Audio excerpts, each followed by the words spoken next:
भगवान शिव कहते हैं कि मुझे तो केवल तुम्हारा भाव दीजिए, मुझे केवल तुम्हारा शुद्ध हृदय प्रदान कर दीजिए। यहां तक शिव महापुराण की कथा कहती है, भगवान शंकर का चरित्र कथा है कि अगर बेलपत्र भी अपने पास में नहीं है तो 3 उंगली भगवान शंकर के शिवलिंग को स्पर्श करा दीजिए, शिव समझ जाते हैं कि मुझे बेलपत्र समर्पित कर दिए। इतना भाव शिव महापुराण वर्णन करती है, इतना भाव शिव कथा कहती है,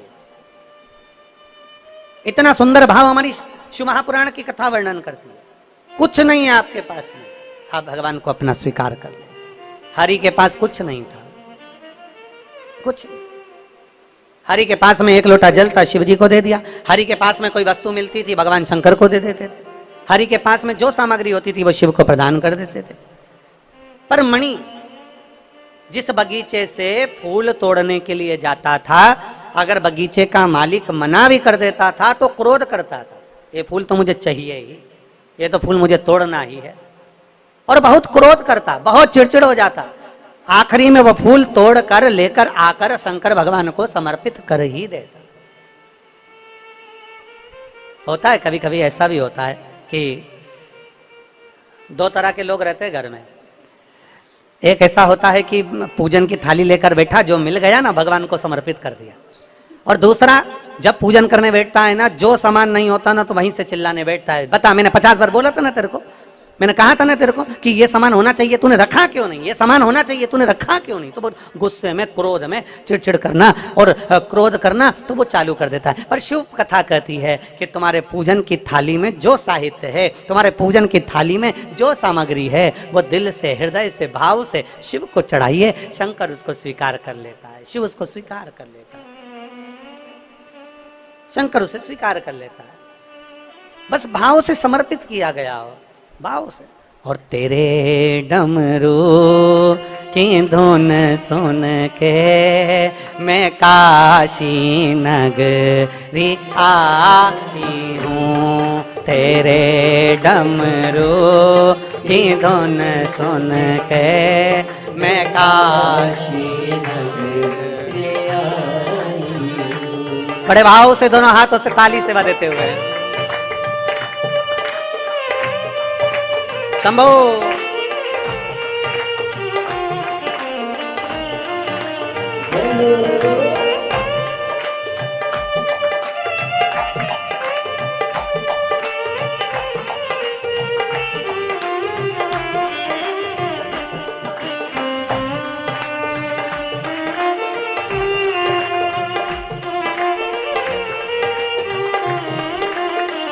शंभो।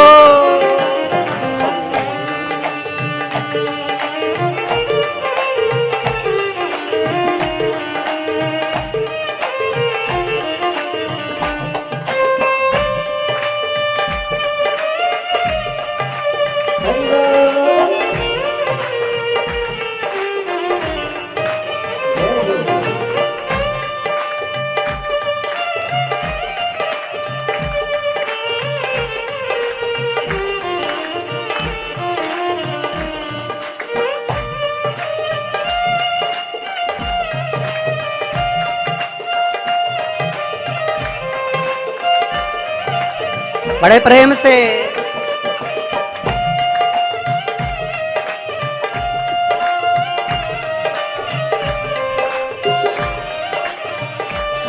सुना है हमने ओ भोले, तेरी काशी में गंगा है। सुना है हमने ओ भोले, तेरी काशी सुना है हमने ओ भोले, तेरी काशी में गंगा है। सुना है हमने ओ भोले, तेरी काशी में गंगा है। उसी गंगा को नहाने को मैं काशी नगरी आई हूँ। उसी गंगा बड़े भाव से मैं काशी नगरी आई हूँ। मेरे भोले ओ बम भोले, मैं काशी नगरिया ही हूँ। मेरे भोले ओ बम भोले, मैं काशी नगरिया ही। शंभो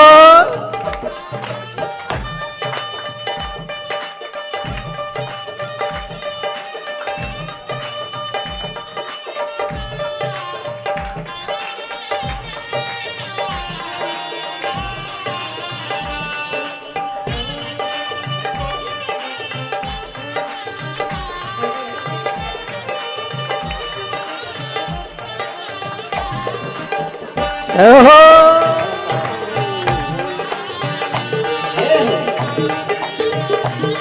नांदेड़ वालों दोनों हाथों से ताली सेवा देते हुए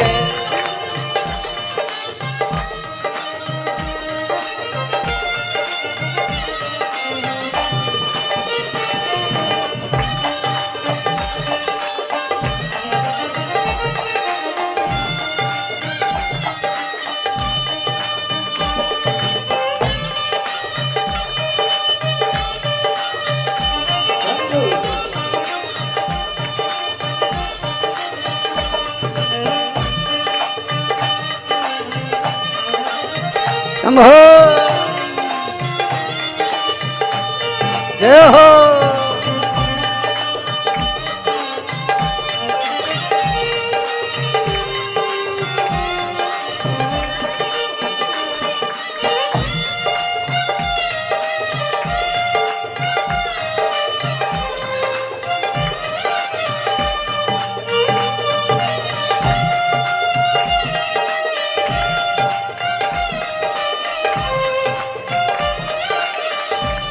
सुना है हमने ओ भोले, तेरी काशी में मुक्ति है।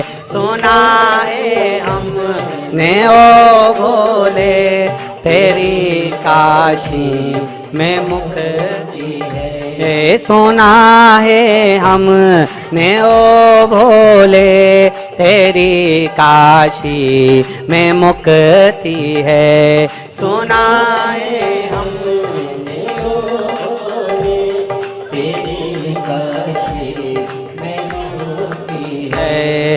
उसी मुक्ति को पाने को मैं काशी नगरिया ही हूँ। उसी मुक्ति को पाने को मैं काशी नगरिया ही हूँ। मैं काशी नगरिया आई हूँ, मैं काशी नगरिया ही हूँ। मैं काशी नगरिया आई हूँ, मैं काशी नगरिया आई हूँ। मेरे भोले ओ बम भोले, मैं काशी नगरिया ही हूँ। मेरे भोले ओ बम भोले, मैं काशी नगरिया ही हूँ। बड़े भाव से दोनों हाथों से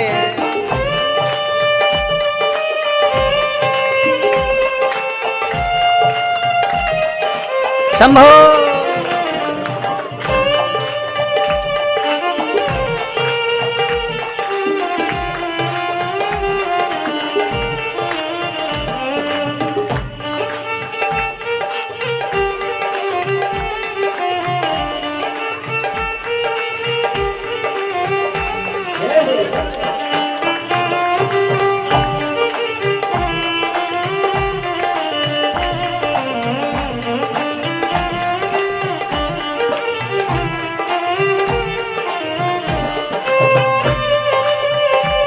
शंभो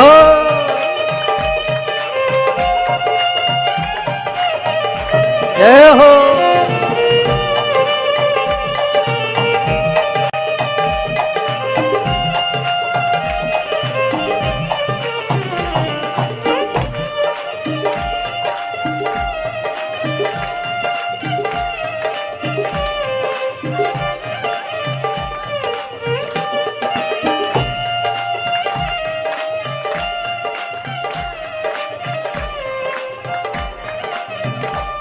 सुना है हमने ओ भोले तेरी काशी में गौरा है। सुना है हमने ओ भोले तेरी काशी में गौरा है। सुना है हमने ओ भोले तेरी काशी में गौरा है।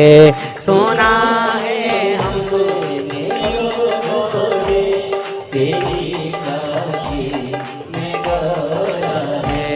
उसी गौरा को पाने को मैं काशी नगरी आई हूँ। उसी गौरा को पाने को मैं काशी नगरी आई हूँ। मेरे भोले ओ बम भोले मैं काशी नगरी आई हूँ। मेरे भोले ओ बम भोले मैं काशी नगरी आई हूँ। मैं काशी नगरी आई हूँ। मैं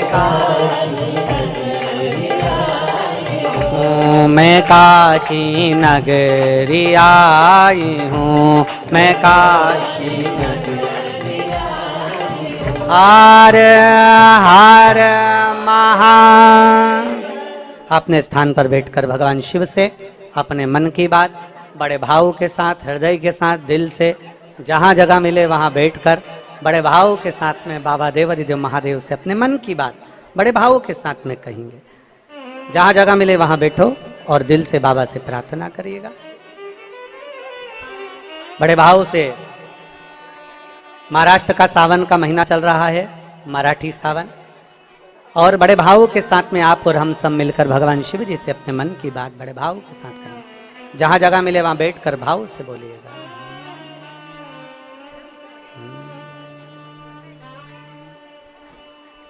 श्री शिवाय नमस्तुभ्यं। श्री शिवाय नमस्तुभ्यं। श्री शिवाय नमस्तुभ्यं। श्री शिवाय नमस्तुभ्यं। श्री शिवाय नमस्तुभ्यं। भोला सब दुख काटो माँ, ओ भोला सब दुख काटो माँ। शिव शंकर जपूं तेरी माला, भोले बाबा जपूं तेरी माला। भोला सब दुख काटो मार, ओ भोला सब दुख काटो मार। वेश है मंगल मंगलकारी, वेश है मंगल मंगलकारी।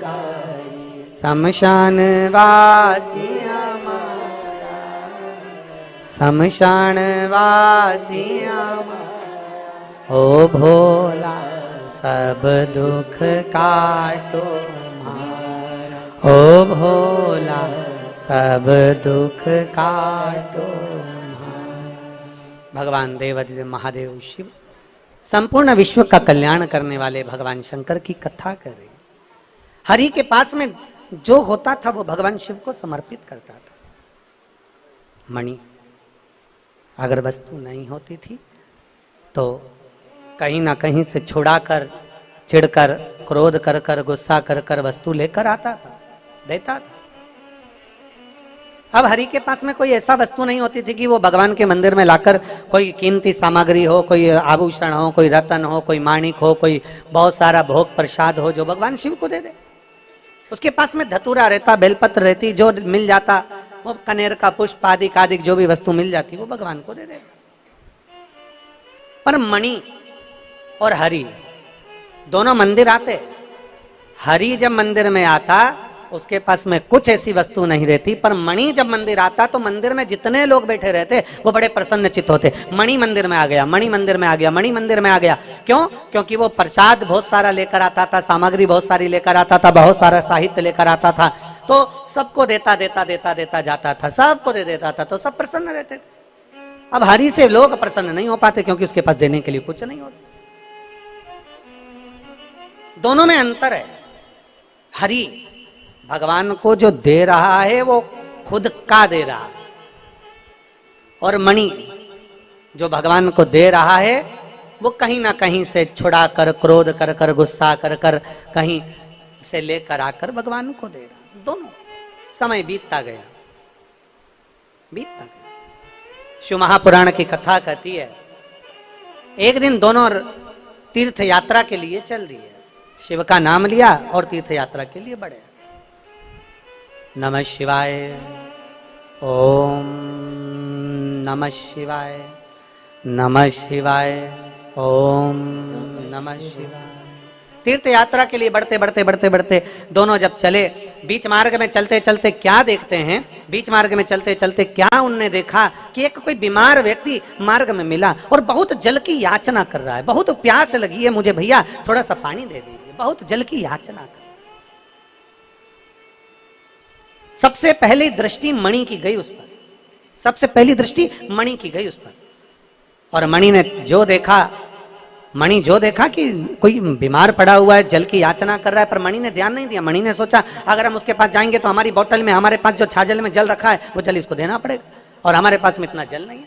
तो मणि तो थोड़ा आगे निकल गया, पर हरि का ध्यान गया, जिसके पास में कुछ भी नहीं रहता था, उस हरि का ध्यान उस बीमार व्यक्ति पर पड़ा। और जैसे ही बीमार व्यक्ति पर ध्यान गया, ध्यान जाते ही उस बीमार व्यक्ति के पास हरि गया, और हरि ने जाकर कहा भैया देखो मेरे पास में बहुत कुछ तो नहीं है, पर अगर आपको प्यास लगी है, आपको अगर प्यास लग रही है तो मेरे पास में थोड़ा सा जल मैंने देवाधिदेव महादेव को चढ़ाने के लिए रखा था, क्योंकि मेरा नियम है मैं प्रतिदिन भगवान शंकर को जल समर्पित करता हूं, इसलिए अपने साथ जल लेकर चल रहा हूं। कहीं मान लो जल नहीं मिला तो मेरे पास में जल होगा तो किसी भी कंकर शंकर को उठाकर मैं जल समर्पित कर दूंगा, किसी भी स्थान पर शिवपिंडी को मानकर मैं जल समर्पित कर दूंगा, पार्थिव लिंग का निर्माण कर कर मैं जल समर्पित कर दूंगा, कहीं से किसी नदी का कंकर उठाकर मैं जल समर्पित कर दूंगा। इस भाव से मैं जल लेकर चला हूं। पर भैया आप अगर बीमार पड़े हो, आपको प्यास लग रही है, तो मणि तो आगे निकल गया, हरि ने अपनी छाजल का जल थोड़ा सा लिया और वो जल उस बीमार व्यक्ति को पिला दिया। दोनों चल दिए, दोनों आगे बढ़े। चलते चलते चलते चलते थोड़ी दूर पर पहुंचे, थोड़ी दूर ही पहुंचे थे, और पहुंचते से ही हरि के पांव में कांटा चुभ गया। अभी कथा के प्रारंभ में कहा कि भगवान शिव परीक्षा बहुत लेता, जैसे नांदेड़ वालों अभी तुम्हारी चल रही है।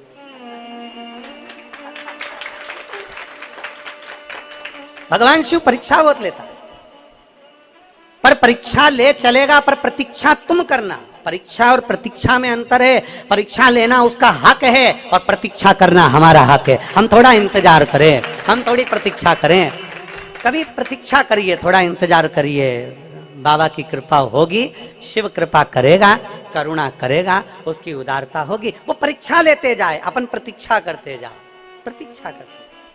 और मैंने तेरे ही भरोसे बाबा, तेरे ही भरोसे हवा बिच उड़ती जावांगी, बाबा डोर हत्तो छड़ी ना मैं कटी जावांगी, भोले मैं तेरी शंभो मैं तेरी पतंग, हवा बिच उड़ती जावांगी, बाबा डोर हत्तो मैं कटी जावांगी। शिव करुणा करता, थोड़ी प्रतीक्षा करिए, और बहुत जरूरी है। एक बहुत अच्छा लेख है श्रद्धा साबुरी। श्रद्धा है तो थोड़ा सब्र रखो, थोड़ा इंतजार करो, कभी तो कृपा करेगा, कभी तो करुणा करेगा, कभी तो झोली भरेगा।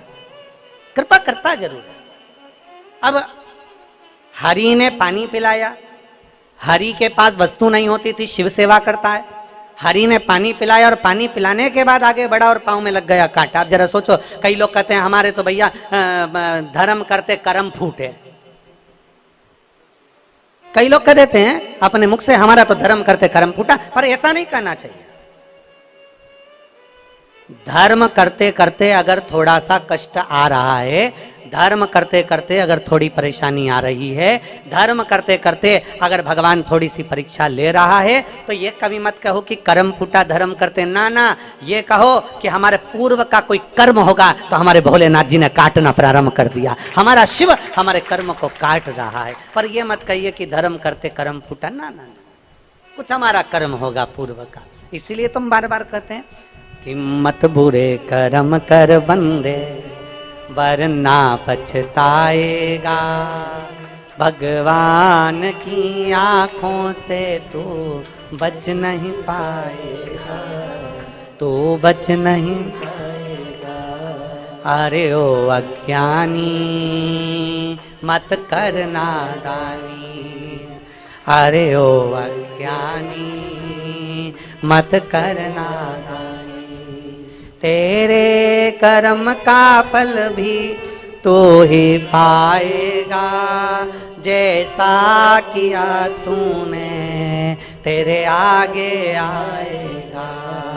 मत बुरे कर्म कर बंदे वरना पछताएगा, भगवान की आंखों से तू बच नहीं पाएगा, तू बच नहीं पाएगा। अरे ओ अज्ञानी मत कर नादानी, अरे ओ अज्ञानी मत कर। अपने कर्म का फल अपने को पाना, अपने कर्म का भोग अपने को भोगना है, अपने कर्म का स्मरण अपने को करना है। हरि पांव में लग गया कांटा। शिव महापुराण की कथा कहती है हरि के पांव में जैसे कांटा लगा, मणि उसको देखकर हंसा। क्यों हंसा? जब कष्ट आता है, तकलीफ आती है, दुख आता है, तो दुनिया के ऐसे कई लोग हैं जो पीछे खड़े होकर हंसते हैं, अच्छा हुआ। दुनिया के लोग हंसते हैं, अच्छा हुआ। दुनिया के लोग कहते हैं बहुत अच्छा हुआ, ऐसा होना था। दुनिया के लोग हंसते हैं। पर शिव महापुराण की कथा कहती है दुनिया कितनी भी हंसे, हंसने दो, क्योंकि दुनिया की रीति है आगे बढ़ने वाले पर पहले हंसते हैं, फिर ताना कसते हैं, फिर ताली बजाकर उसी की वाहवाही करते हैं कि अच्छा कार्य किया। ये दुनिया की रीति है, इसलिए घबराना नहीं है। हरि के ऊपर मणि ने हंसा और मणि को हंसी आ गई। अब मणि को हंसी आई तो मणि ने हंसते हुए कहा देखो तुमने पानी पिलाया था और तुम्हारे साथ में ये हो गया। मणि ने जैसे ही कहा, हरि ने कहा ये पानी पिलाने से नहीं हुआ है, मेरे बाबा ने कोई कृपा करी होगी, हो सकता है इस कांटे की जगह मेरी गर्दन कटने वाली होगी, तो मेरे शंकर ने कांटा चुभाकर मेरी गर्दन को बचा लिया है। ये शिव कृपा है, ये शंकर की उदारता। करोड़ों शिव भक्त शिव महापुराण की कथा को सुन रहे हैं। नांदेड़ की पवित्र भूमि से आप ये पवित्र शिव महापुराण की कथा का रसपान ग्रहण कर रहे हैं। नांदेड़ की पवित्र धरा से आप कथा का रसपान कर रहे हैं। अपने भीतर उतार कर रखिएगा। थोड़ा सा कष्ट अगर जिंदगी में आए, थोड़ा सा दुख अगर जीवन में आए, थोड़ी सी परेशानी हमारे जीवन में आए, तो शिव महापुराण की कथा कहती है कभी घबराना नहीं, ये समझ लेना कि मेरा भोले बाबा परीक्षा ले रहा है, थोड़ी प्रतीक्षा करना, थोड़ा इंतजार करना। एक बार पशुपति व्रत करा, 2 बार पशुपति व्रत करा, 3 बार पशुपति व्रत करा, कार्य नहीं हुआ, हारना नहीं। शिव जी को मंदिर में जाते जाते जल चढ़ाते चढ़ाते 1 महीना, 2 महीना, 3 महीना, 4 महीना, 5 महीना निकल गया, घबराना नहीं, शिव कृपा करेगा, करेगा कृपा। इंतजार करो, थोड़ी प्रतीक्षा करो, थोड़ा इंतजार करिए, थोड़ी प्रतीक्षा करिए। कल एक समिति के मोबाइल पर एक मैसेज था किसी बहन का, अगर वो कथा सुन रही होगी तो उसके स्मरण में होगा, महाराष्ट्र की ही है, लातूर के पास की। उसने एक मैसेज करा कि मेरे कोई भाई ने करा कि मेरी पत्नी के गर्भ से बच्चा हुआ और बच्चा जन्म लेते ही धर्म पत्नी का जो गर्भाशय था वो बच्चे के साथ ही प्रविष्ट हुआ। अब गर्भाशय उसका उदर में रहा नहीं। डॉक्टर ने कहा अभी की अभी ऑपरेशन करना पड़ेगा और गर्भाशय को, बच्चादानी को बाहर निकालना पड़ेगा। अब उसके घर का प्रथम बच्चे का योग, दूसरे कोई संतान का योग ही नहीं बन सकता। गर्भाशय बाहर निकल जाए, गर्भाशय अगर निकाल दिया जाए तो बच्चे का योग कहां बने। बड़ा दुखी था, बड़ा दुखी। उसकी पत्नी भी रो रही थी, बड़ा दुखी था। उसकी पत्नी की आंख में भी आंसू थे, रो रही। अब करें तो करें क्या। तुरंत डॉक्टर ऑपरेशन के लिए बोला और पति अपनी बहन से कहता है कि शिवजी के मंदिर जा और एक बेलपत्र ला कर दे दे, मुझे भरोसा है कि मेरा शंकर कभी बुरा नहीं होने देगा। और उस भाई ने मैसेज में लिखा कि वो बेलपत्र लाकर मैंने अपनी धर्म पत्नी के पास में रखा और डॉक्टर ने थोड़ी देर बाद कह दिया कि उसके गर्भाशय को निकालने की जरूरत नहीं है, उसका गर्भाशय ठीक हो गया। ये शिव भक्ति, ये शंकर भगवान की योगरदानी की भक्ति, ये शंकर की करुणा। और कृपा की न होती जो आदत तुम्हारी तो सोनी रहती अदालत तुम्हारी। गरीबों के दिल में जो जगह तुम न पाते तो किस दिल में होती इबादत तुम्हारी, तो किस दिल में होती इबादत। कभी ये विचार न लाइए कि हमने ऐसा करा और ऐसा हो गया।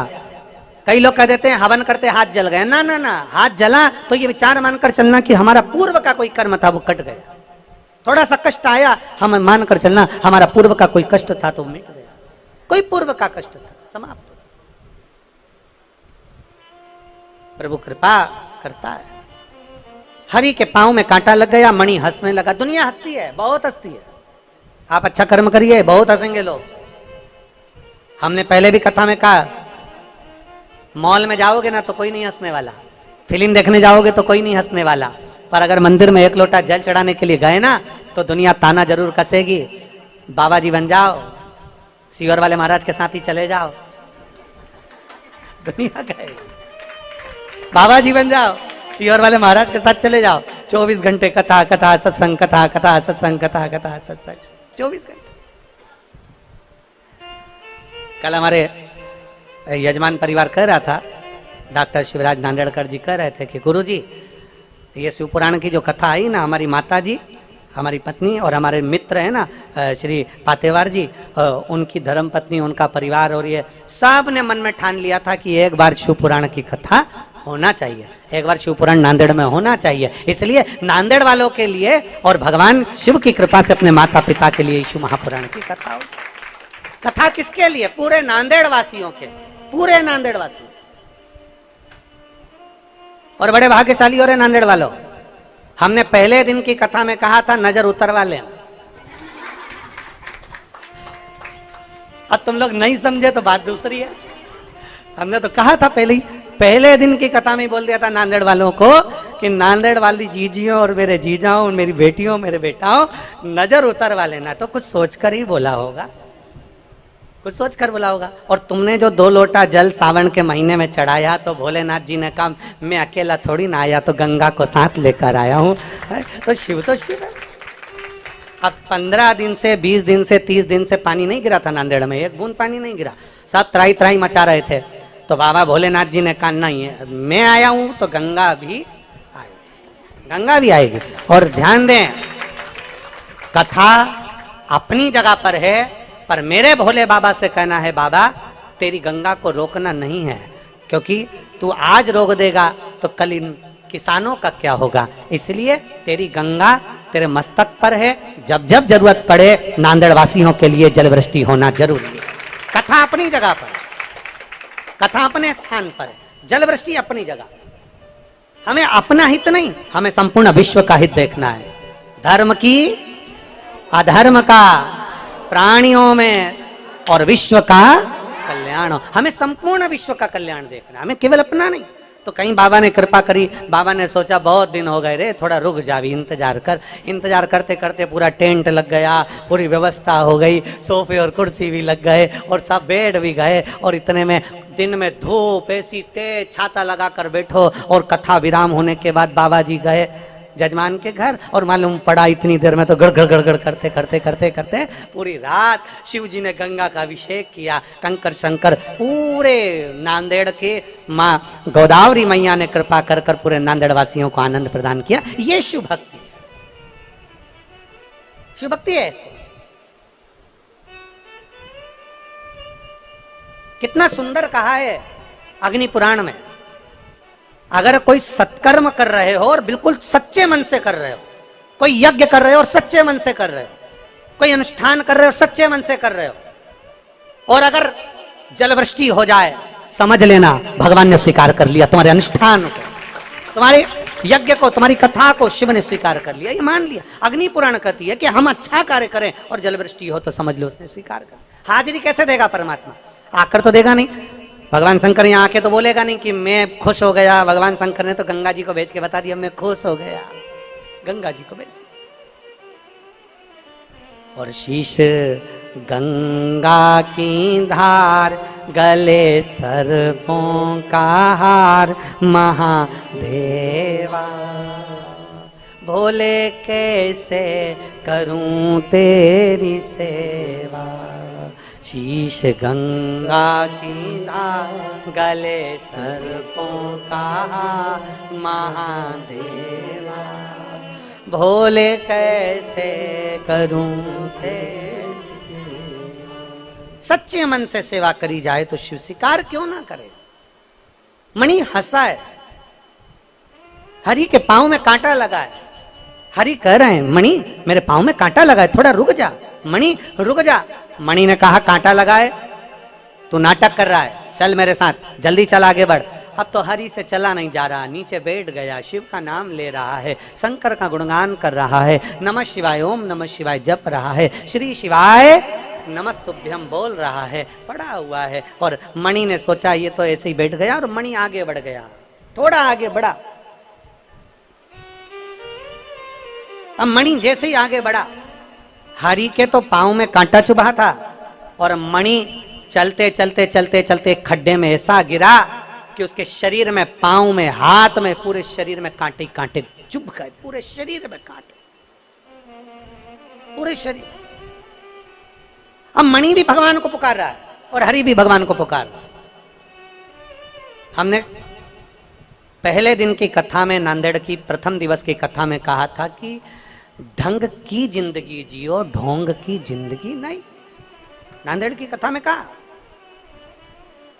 प्रथम दिवस की कथा में हमने वर्णन किया, ढंग की जिंदगी जीना है, दिखावे की जिंदगी से दूर हो जाना है। हमें दिखावा नहीं करना, हमें दिखावे से दूर होना, ढंग की जिंदगी, श्रेष्ठ जिंदगी जी। और हरि में और मणि में, दोनों में एक अंतर है। हरि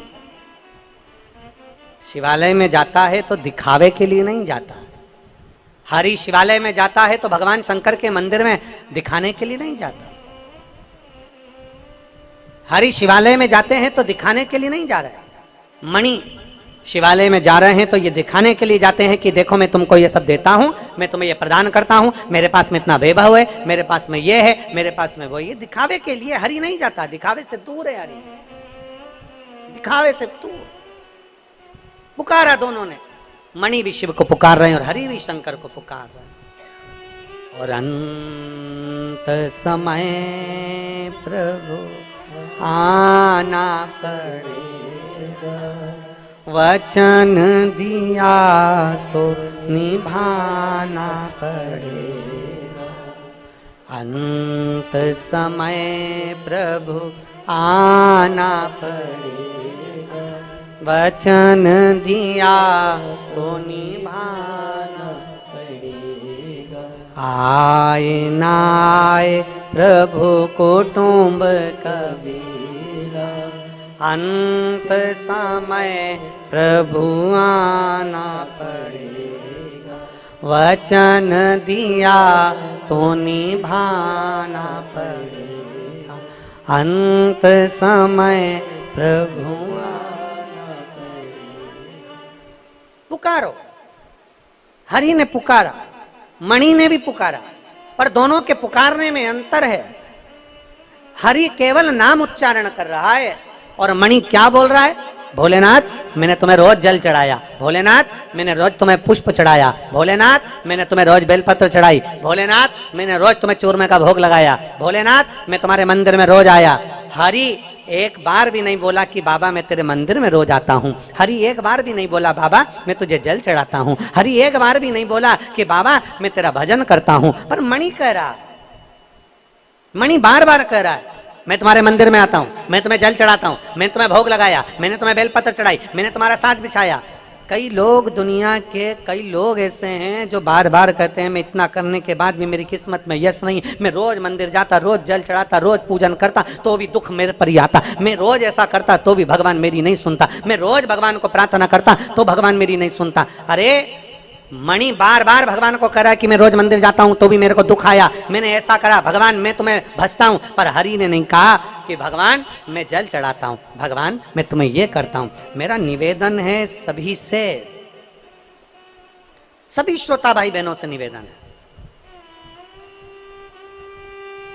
आप अपने बच्चे को पढ़ाओ, आप अपने बच्चे को विद्याध्ययन कराओ, आप अपनी बेटी को पढ़ाओ, आप अपनी बेटी को विद्याध्ययन कराओ, आप अपने परिवार वालों के लिए करो, आप अपने परिवार वालों के लिए विद्याध्ययन कराओ, पढ़ाओ, बच्चों को खूब पढ़ाओ, खूब विद्याध्ययन कराओ। पर बच्चों को बार बार ये कहने की जरूरत नहीं है कि मैंने तुम्हारे लिए ये करा, मैंने तुम्हारे लिए मकान बनाया, मैंने तुम्हारे लिए दुकान करी, मैंने तुम्हारे लिए ये करा, मैंने तुम्हारे लिए वो करा। क्योंकि बच्चों के हृदय में धीरे धीरे चिड़ उत्पन्न होने लगती है और बच्चे आखिरी में एक दिन कह देते हैं कि दुनिया के माँ बाप भी करते हैं। इसलिए ऐसे शब्दों का संबोधन नहीं करना, बच्चों को संस्कार में ऐसा ढाल दो, संस्कार में ऐसा बच्चों को ढालिए कि बच्चों की चित्तवृत्ति में ये रहना चाहिए कि मेरे पिता ने और मेरी माँ ने मेरे लिए क्या क्या करा, ये बच्चों की चित्तवृत्ति में रहना चाहिए, बोलने से नहीं, बोलने से नहीं, बताने से नहीं, बच्चों की चित्तवृत्ति में संस्कारों के माध्यम से यह डाला जाए।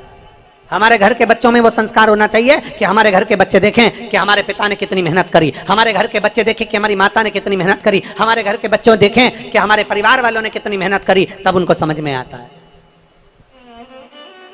महाराज, ऊंचाई की बिल्डिंग लोगों को नजर आती है, 4 मंजिल की बिल्डिंग लोगों को नजर आती है, पर 4 मंजिल के नीचे जो सरिया गया है, 4 मंजिल के नीचे जो खुदाई करी गई है, 4 मंजिल के नीचे जो खोदा गया है, वो नहीं दिखता है। होता है एक कथा आती है बड़ी सुंदर, एक भिखारी सोच लिया मुझे सम्राट बनना है। एक भिखारी ने सोचा मुझे राजा बनना, और चाहे कुछ भी हो जाए मैं राजा बन के रहूंगा, मैं सम्राट बन के रहूंगा। अब भिखारी ने सोचा मुझे सम्राट बनना है, तो किसी ने भिखारी से पूछा कि तुम सम्राट कैसे बनोगे, तो भिखारी ने कहा भीख मांग के। अरे भिखारी, भीख मांगकर कोई सम्राट बनता है क्या? पर मुझे बनना है। भिखारी ने चौराहे के पास में अपनी चादर बिछाई फटी हुई और बैठ गया भीख मांगने के लिए। भीख मांगता रहा, मांगता रहा, मांगता रहा, मांगता रहा, 10 साल, 15 साल, 20 साल, 25 साल, 30 साल, 40 साल भीख मांगता रहा, मांगता रहा, मांगता रहा, मांगता रहा। और एक दिन भीख मांगते मांगते मांगते मांगते मांगते मांगते उसकी अंतिम क्षण आ गया और भिखारी सीता राम हो गया। उसका सम्राट बनने की आशा, उसका राजा बनने की आशा उसके साथ ही मर गई, उसी के साथ समाप्त हो गई। भिखारी मर गया, भिखारी समाप्त हो गया। अब गांव के लोगों ने देखा, नगर के लोगों ने देखा कि भिखारी मर गया। भिखारी का कपड़ा फेंक दिया, भिखारी की चादर फेंक दी, भिखारी का सामान फेंक दिया। अब जिस जगह पर भिखारी सोता था, जिस जगह पर भिखारी पड़ा रहता था चौराहे पर, वो भिखारी ने उस जगह को इतना गंदा करके रखा था, इतना गंदा करके रखा था कि उसमें बदबू आ रही थी। अब बदबू आ रही थी तो उन्होंने तुरंत खुदाई वाले को बुलवाया और खुदाई करने के लिए कहा कि ये जमीन का ये टुकड़ा भिखारी बैठता था, इसमें बदबू आ रही, गंदगी हो रही है, इसने इतनी गंदगी कर दी, इसको उखाड़ दो, इसको फेंक दो, उठा फेंको इसको। बुलाया, जेसीबी मशीन वाले को बुलाया होगा, खड्डा खोदने वाले को बुलाया होगा, और बुलाया गया, और बुलाने के बाद में जैसे ही खड्डा, भिखारी जहां बैठता था सोता था उस जगह पर जैसे ही खड्डा खोदा, खोदते से ही भिखारी के नीचे से सोना, पैसा, धन, दौलत ढेर सारी निकली, ढेर सारी। अब इतना सारा धन निकला तो नगर के लोगों ने सोचा कैसा भिखारी है, कैसा भिखारी है। थोड़ा सा अगर नीचे खोद लेता और इतनी सारी दौलत उसे प्राप्त हो जाती तो वैसे ही सम्राट हो जाता। जिंदगी भर भीख मांगते मांगते मर गया, पर खुदाई नहीं करा, खोदा नहीं, और सम्राट बनने का आशा लेकर मर गया। थोड़ा सा खोदता तो उसमें से धन मिल जाता, धन मिल जाता तो सम्राट बन जाता। अर्थात शिव महापुराण की कथा कहती है हम भी ऐसे ही हैं, हम और आप सब एक जैसे हैं। दुनिया से कहते हैं ऐसा कर दीजिए भैया, ऐसा कर दीजिए भैया, हम दुनिया से भीख मांगते हैं, पर शिव महापुराण की कथा कहती है कभी अपने अंदर हम खोदते नहीं हैं। अगर शंकर के शिवलिंग के प्रति हमारे भीतर हम खोदते जाएं कि शिवलिंग की पूजन से क्या मिल सकता है, शिव महापुराण सुनने से क्या प्राप्त हो सकता है, शिव महापुराण की कथा को पढ़ते जाएं, खोदते जाएं, और भगवान शंकर की भक्ति में हम इतने डूबते चले जाएं, नीचे उतरते चले जाएं, एक अंदर की ओर जाते चले जाएं, तो एक ना एक दिन तुम सम्राट बनकर ही रहोगे, राजा बनकर ही रहोगे। अंदर नहीं खोद रहे, हम केवल बाहर से सब कुछ कर रहे हैं। हमारा ये काम बिगड़ गया, हमारा ये काम अच्छा हो गया, हमें ये मिल जाता, हमें वो मिल जाता। हम केवल एक आस लेकर जी रहे, पर हम भीतर नहीं झांक रहे, भीतर नहीं जा रहे। थोड़ा सा खोदिए अपने भीतर, थोड़ा सा खोदिए अपने अंदर, थोड़ा सा जाइए शिव महापुराण के भीतर, थोड़ा सा प्रवेश करिए शंकर की कथा के भीतर, थोड़ा सा प्रवेश करिए शिवालय के भीतर, थोड़ा सा प्रवेश करिए भगवान शंकर के अनुमोदन के भीतर। मिलेगा जरूर, प्राप्त हो।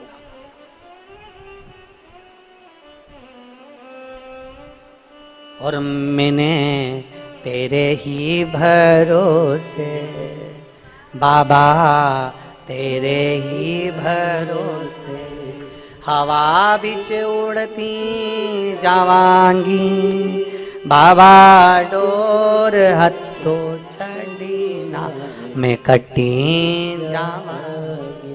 भोले मैं तेरी बदन, शंभो मैं तेरी बदन, हवा बिच उड़ती जावांगी बाबा, डोर हथो छड़ी मैं कटी जावांगी। हम अपने भीतर नहीं खोद रहे हैं, हम अपने भीतर नहीं झांक रहे हैं, हम अपने भीतर नहीं जा रहे हैं। थोड़ा सा प्रवेश करें, थोड़ा सा जाने का प्रयास करो। पैसा कमाया, बहुत आनंद। 4 करोड़ कमाने वाला भी आखिरी में 4 कंधे पर ही जाता है।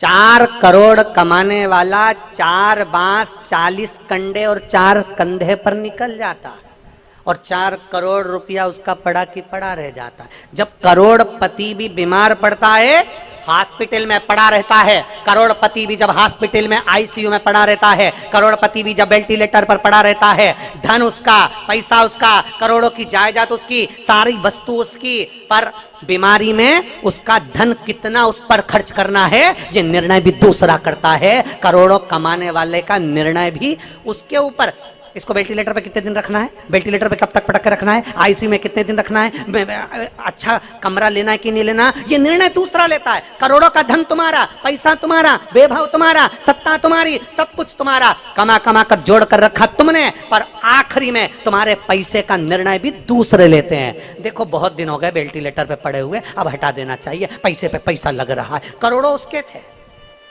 धन उसका था, पैसा उसका था, पर तुम्हारे पैसे का निर्णय दूसरा ले रहा है। देखो अगर ज्यादा अच्छा रूम लेंगे तो इतना खर्चा हो जाएगा, रोज का डॉक्टर आएगा, रोज की दवाई लगेगी, रोज का ऐसा लगेगा, रोज वैसा लगेगा, इतना खर्चा हो जाएगा। पैसा तुम्हारा, धन तुम्हारा, वैभव तुम्हारा, सत्ता तुम्हारी, करोड़ों का धन तुम्हारा, और निर्णय कोई दूसरा ले रहा है। इसलिए शास्त्र कहता है, शिव महापुराण की कथा कहती है, नांदेड़ वालों जैसे हमारे दोनों यजमानों ने ऐसा फल प्राप्त करा कि नांदेड़ की भूमि पर शिव महापुराण की कथा करें। दोनों यजमान श्री शिवराज नांदेड़कर जी और प्रशांत पातेवर जी, इन दोनों को साधुता देता हूं, मैं दोनों को धन्यवाद देता हूं। अपने धन का सदुपयोग स्वयं करिए। इसलिए हम पहले भी कथा में कहते आए हैं, किसी को 1 रुपया नहीं देना मत दो, किसी के ऊपर खर्च नहीं करना मत करो, किसी को 1 रुपया नहीं देना मत दो, कम से कम अपने ऊपर खर्च करो। अपने ऊपर तो खर्च करो, अच्छे से खाओ पियो, अच्छे से रहो, अपनी जिंदगी फुल एंजॉय में जियो, रो रो के नहीं, आंसुड़ा बहा बहा कर नहीं, अपनी जिंदगी खुश होकर जियो। थोड़ा सा दुख आया है कट जाएगा, थोड़ा सा तकलीफ आई कट जाएगा, पर अपने जीवन को अच्छे से जियो। 4 करोड़ कमाने वाले का भी 4 बांस, क्या बोलते हैं महाराष्ट्र में बांस को, बांबू, 4 बांस 4 बांबू, 40 कंडा, कंडा मतलब गोबरी, अंतिम संस्कार में कितनी लगती, 40 कंडे से ज्यादा नहीं, 4 बांस 40 कंडा और 4 कंधा, इससे ज्यादा जिंदगी नहीं मनुष्य की। और आखिरी में तुम्हारे धन का विचार भी दूसरे करेंगे। कोई आएगा, कोई कह देगा कौन बीमार पड़ा है तो कि वो बीमार पड़ा है तो कि एक काम करो कि अब देखो बहुत दिन हो गए पड़े पड़े वेंटिलेटर पे, इतना पैसा लग रहा है फालतू का, एक काम करो कि अब इनको वेंटिलेटर से हटा दो। डॉक्टर साहब हटा दो, निर्णय, हाँ डॉक्टर कह रहा है 2 दिन और रख के देखो, हो सकता है इसमें सांस आ जाए, 2 दिन और रखो, इसमें सांस आ सकती है, पर नहीं अब हमारी कैपेसिटी नहीं है, इतना पैसा चले जाएगा, अब थोड़ा अगर ये तो चले ही जाएगा, जाने वाला चले जाएगा, कम से कम पैसा तो रह जाए, पैसे को जोड़ जोड़ के दो। तुम्हारा धन और निर्णय कोई दूसरा ले रहा, तुम्हारा धन और निर्णय कोई दूसरा ले रहा। इसलिए शिव पुराण कहती है अपना निर्णय अपने को लेना, अपना निर्णय अपने को लेना, स्वयं का निर्णय होना चाहिए, स्वयं का।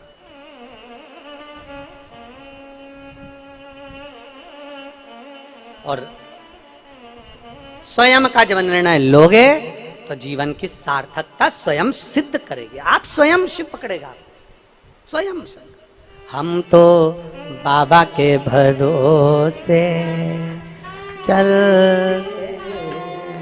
हम तो बाबा के भरोसे चल, ये दुनिया वाले जलते, ये दुनिया वाले जलते हैं, हम तो बाबा के भरोसे चलते हैं, हम तो बाबा के भरोसे चल।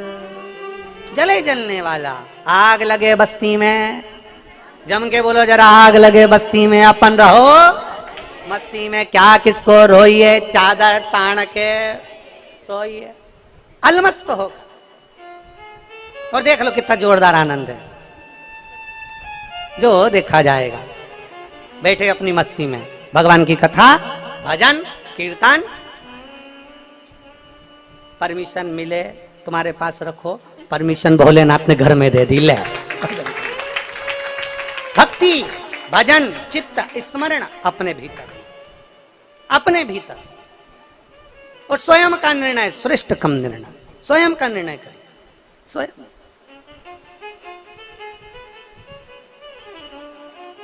शंभु शिव कथा, हरि के पांव में कांटा चुभा है, मणि के पांव में पूरे शरीर में कांटा चुभा है। मणि बार बार शिव जी से करा है, मैं तुम्हारे मंदिर आता था, मैं तुम्हारे मंदिर में पोछा लगाता, झाड़ू लगाता, तुम्हें जल चढ़ाता, तुम्हें भोग लगाता, तुम्हें बेलपत्र चढ़ाता, तुम्हें धतूरा चढ़ाता, तुम्हें ऐसा करता, बार बार मणि कर रहा है। पर हरि एक बार भी नहीं कहा कि बाबा मैं तुम्हारे लिए कुछ करा।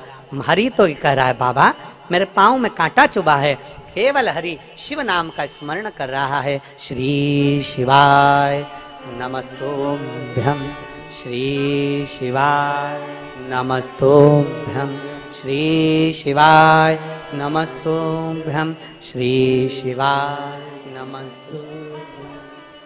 भजन कर रहा, मेरे ओघड़दानी शंभू के कानों में शब्द गया। शिवजी एक बूढ़े का रूप रख कर आए, हरि के पास पहुंचे, उसके पांव का कांटा निकाल दिया। हरि ने पूछा बाबा तुम कौन, इस वीराने जंगल में कहां तुम आ गए, कौन हो तुम, कहां से आए हो तुम, कहां से रहने वाले हो। भगवान भोलेनाथ जी कुछ नहीं बोले, केवल कांटा निकाल दिया, केवल कांटा।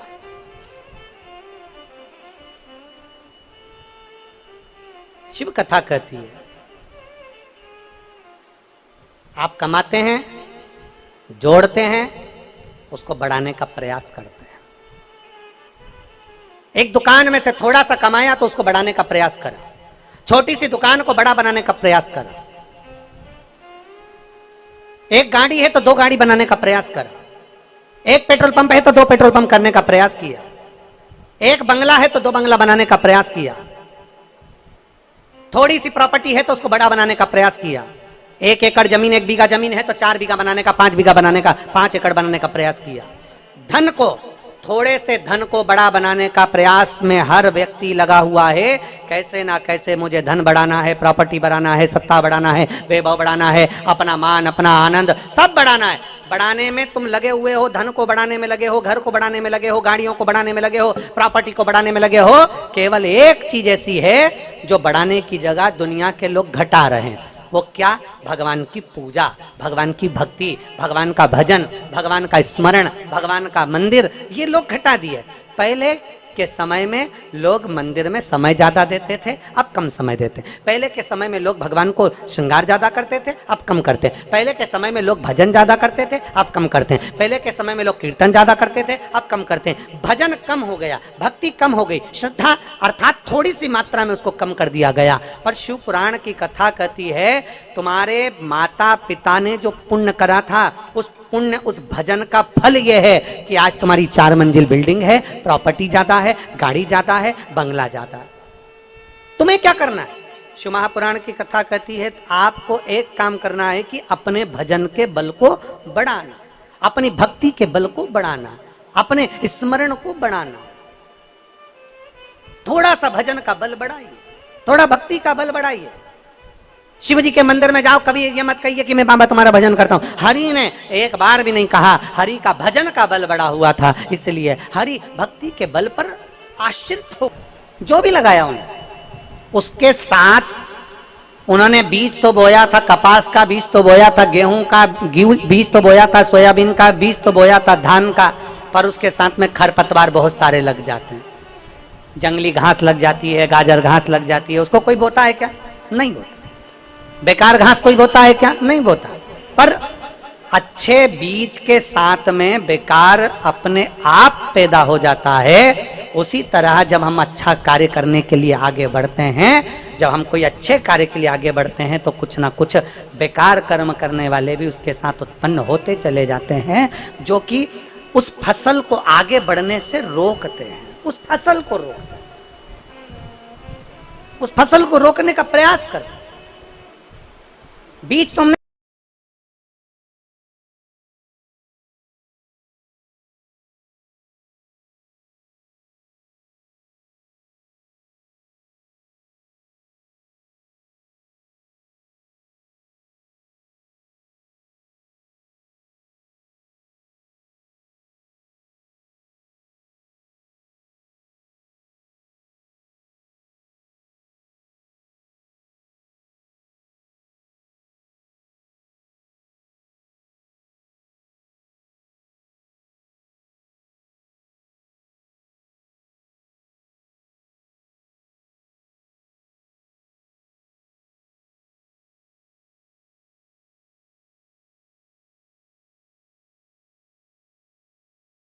जैसे 4 लोग मिलने के लिए आए और हमने बनावटी जीवन जीना चालू कर दिया। हमारी मम्मी बहुत अच्छी हैं, बहुत जोरदार हैं, हमारे पिताजी जोरदार हैं, हम तो इनकी इतनी सेवा करते हैं, इनकी तबीयत खराब हो गई, तुरंत हॉस्पिटल लेकर चले गए। हमने बनावटी जीवन जिया। और जब बनावटी जीवन में हम कुछ बनावट कर कर दिखाते हैं तो वो कार्य हमारा बिगड़ जाता है। बनावट से दूर रहना। बहुत बनावटी जीवन है महाराज। पहले लोग कचौड़ी समोसा खा लेते हैं, फल छोड़ देते हैं।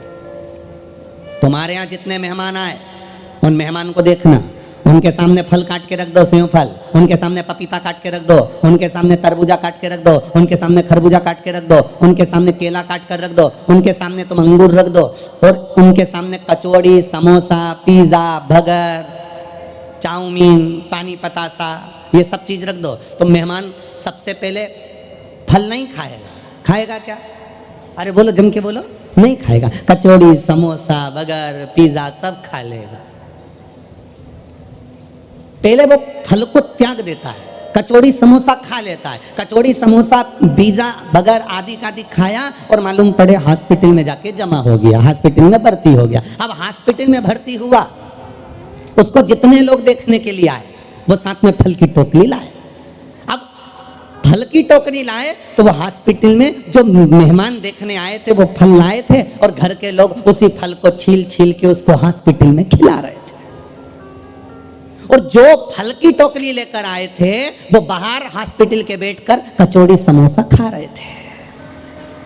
अब तुम देखिए, जरा विचार करिएगा, उसने फल छोड़ा, कचौड़ी समोसा बर्गर पिज्जा खाया, हॉस्पिटल में गया, हॉस्पिटल में भर्ती हुआ, रिश्तेदार आए तो फल की जम के बोलो जरा टोकरी लाए, उसके रिश्तेदार फल लाए तो उन्होंने छील छील के उसको फल खिलाया। जो रिश्तेदार फल लाए थे वही हॉस्पिटल के बाहर बैठे बैठे इंतजार करते थक गए तो कचौड़ी और समोसा खा गए। अब वो हॉस्पिटल में जमा होंगे और ये फल किए टोकरी लाए। तो क्यों हम बनावटी जीवन को जिए? एक काम क्यों नहीं करते, जिस भोजन को कर कर हमारे बुद्धि निर्मल हो जाए, जिस भोजन को कर कर हमारा भाव निर्मल हो जाए, जिस भोजन को कर कर हमारी बुद्धि शुद्ध हो जाए, उस भोजन को क्यों नहीं करते? हमारे यहाँ शिव महापुराण की कथा कहती है, कभी मौका मिल जाए किसी संत के दरवाजे पर पहुंचो, शेगांव में पहुंचो, स्वामी समर्थ जी के यहाँ, कलकोट में पहुंचो, पैठन में एकनाथ जी के यहाँ पहुंचो, कभी पंढरपुर पहुंचो, कभी किसी संत के दरवाजे पर पहुंचो, रामकृष्ण परमहंस जी के यहाँ, मीराबाई के यहाँ, कर्माबाई के यहाँ, ध्रुव प्रहलाद के यहाँ, जगन्नाथपुरी में पहुंचो, द्वारकापुरी में पहुंचो, बद्रीनाथ जी में पहुंचो, रामेश्वरम में पहुंचो, सीहोर के कुबेरेश्वर धाम पहुंचो, चाहे उज्जैन के महाकाल पहुंचो, चाहे काशी के विश्वनाथ पहुंचो, तुम जहां जहां पर जाओगे, जिस तीर्थ में जाओगे, जिस संतों की धरा पर जाओगे, मेरा एक निवेदन स्वीकार कर कर जाना। जब तुम तीर्थ जाओ, गुरु के दरवाजे जाओ, संत के दरवाजे जाओ, तो होटल का भोजन मत कर कर उस गुरु के दरवाजे में भले जरा सी खिचड़ी मिल जाए उसको खा लेना, वो ना जाने कितने रोगों को समाप्त कर देती है। जगन्नाथपुरी में जाओ तो होटल का भोजन ना कर कर जगदीश का प्रसाद लेकर खा लेना, ना जाने कितने रोगों को ठीक कर देगा। द्वारकापुरी में जाओ तो द्वारकाधीश के दरवाजे का भोजन ग्रहण कर लेना, ना जाने कितने रोगों को ठीक कर देगा। हमारे विचार, हमारी बुद्धि, हमारी शुद्धता लेकर आती है। जैसा खाया अन्न, जम के बोलो, वैसा हो गया मन। जैसा पिया पानी और जैसा पिया दूध, वैसा बन गया बुद्ध। और माता पार्वती की चित्तवृत्ति में बैठ गया कि शिव बिना कुछ भी नहीं। बाल्यावस्था से माता पार्वती जी शंकर की आराधना में लीन हुई, भगवान शिव की आराधना। रोज भगवान शंकर के लिए सुंदर फूलों का श्रृंगार बनाना, भगवान शंकर के ऊपर लगाना, भगवान शंकर का श्रृंगार करना। हमारे सनातन धर्म में एक तीज होती है जिसको कहते हैं हरतालिका तीज।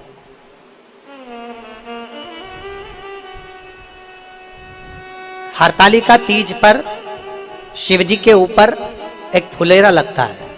जो ये कथा नांदेड़ में हो रही है, ये कथा 29 तारीख को विराम हो जाएगी और 3 तारीख से 7 तारीख तक शिव महापुराण की कथा 5 दिवसीय गुड़गांव में प्रारंभ होगी, जिसका समय दोपहर में 1 बजे से 4 बजे तक रहेगा।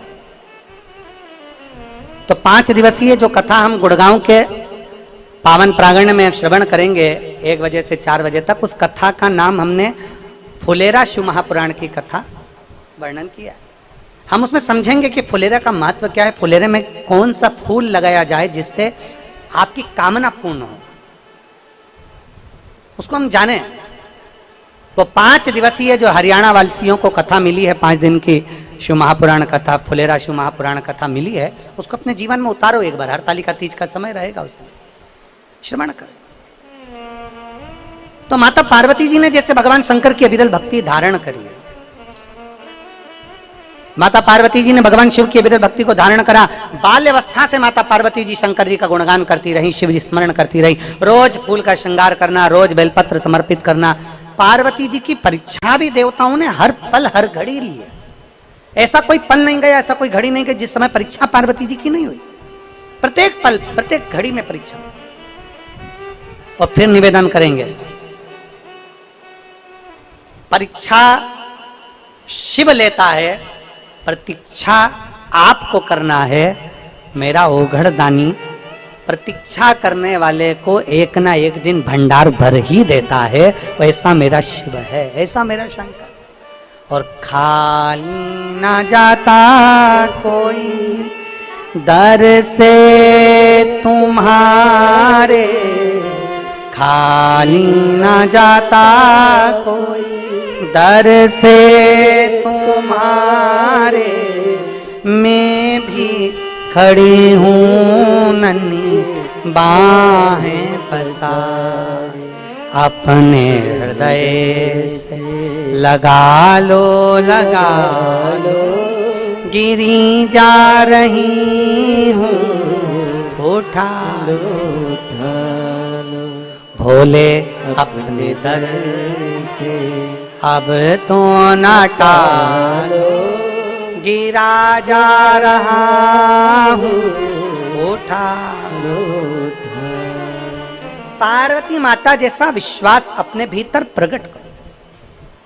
तुलसी बाबा ने लिखा है अपने पदों में कि शिव विश्वास है, माता पार्वती श्रद्धा है। शंकर को पाने के लिए सबसे मूल है हमारा भरोसा, हमारा विश्वास।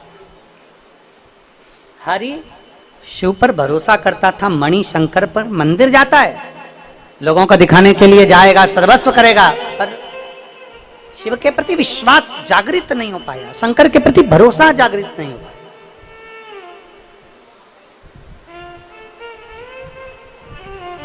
जाओ शंकर के मंदिर में, एक लोटा जल समर्पित करने के लिए जाओ, पर आपका भरोसा दृढ़ होना चाहिए, आपका विश्वास दृढ़ होना चाहिए। जब हमारा विश्वास दृढ़ हो जाएगा तो शिव हमें मिल जाएगा, निश्चितता है, शंकर के मिलने में देरी होगी ही नहीं।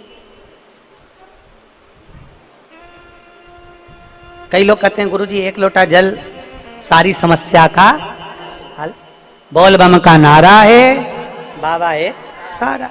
कई लोग कहते हैं गुरुजी हम जब लोटा भरकर जल लेकर मंदिर जाते हैं तो कई लोग हमको देखते हैं, कई लोग देखते हैं। अरे भाई, हमारा सनातन धर्म कहता है कि सवेरे सवेरे अगर भरा हुआ कलश दिख जाता है तो हमारा दिन शुभ हो जाता है। जब रोज अपने घर के लोग भरा हुआ कलश लेकर अपने घर के दरवाजे से जाएंगे, जल चढ़ाएंगे, और कोई ना कोई अगर देखेगा तो अड़ोसी पड़ोसी धड़ोसी सबका दिन कम से कम शुभ तो होगा, और उसका दिन शुभ हो गया तो ये निश्चित है कि आपका भी दिन शुभ जरूर होगा, ये निश्चित है। हम किसी को जो कुछ देते हैं वो हमें प्राप्त होता है। आप देखकर देख लो, आपको मिलेगा। आप किसी को गाली दीजिए, थोड़ी देर में आपको गाली मिलेगी।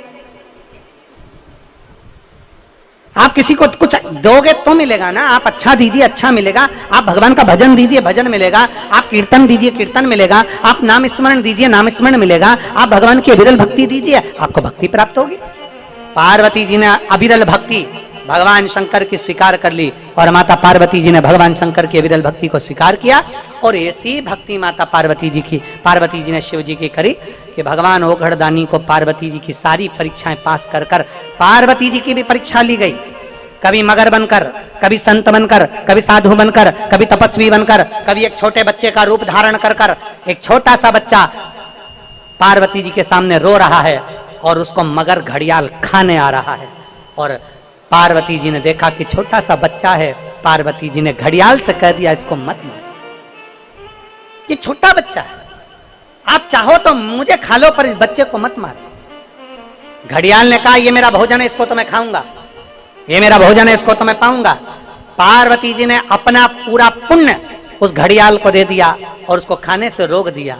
घड़ियाल तू मत खा, मगर तू इसको मत खा, रोका पार्वती। खूब परीक्षा ली पार्वती जी की शिव जी ने, और ऐसी ऐसी परीक्षा भगवान शंकर पार्वती जी के लिए, ऐसी ऐसी परीक्षा भगवान देवादिदेव महादेव लिए। पार्वती प्रतीक्षा करती रही, परीक्षा देती रही, प्रतीक्षा करती रही, परीक्षा देती रही, और आखिरी में देवादिदेव महादेव पार्वती जी को विवाह करने के लिए नंदी पर सवार होकर मेरे ओघड़ दानी शिव जी पार्वती से विवाह करने के लिए चल दिए। हिमालय राज की पवित्र भूमि पर पहुंच रहे हैं। हिमालय बाबा के पवित्र प्रांगण में भगवान शंकर नंदी पर बैठकर चले हैं।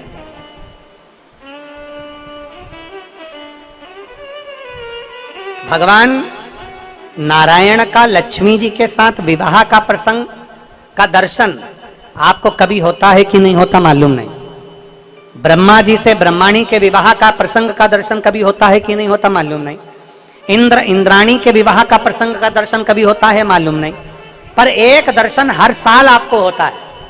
शिवरात्रि पर आप लोग दर्शन करते हैं शंकर और पार्वती के मंगल विवाह, क्योंकि मृत्यु लोक का देव है देवाधिदेव महा, उनके विवाह के प्रसंग का दर्शन।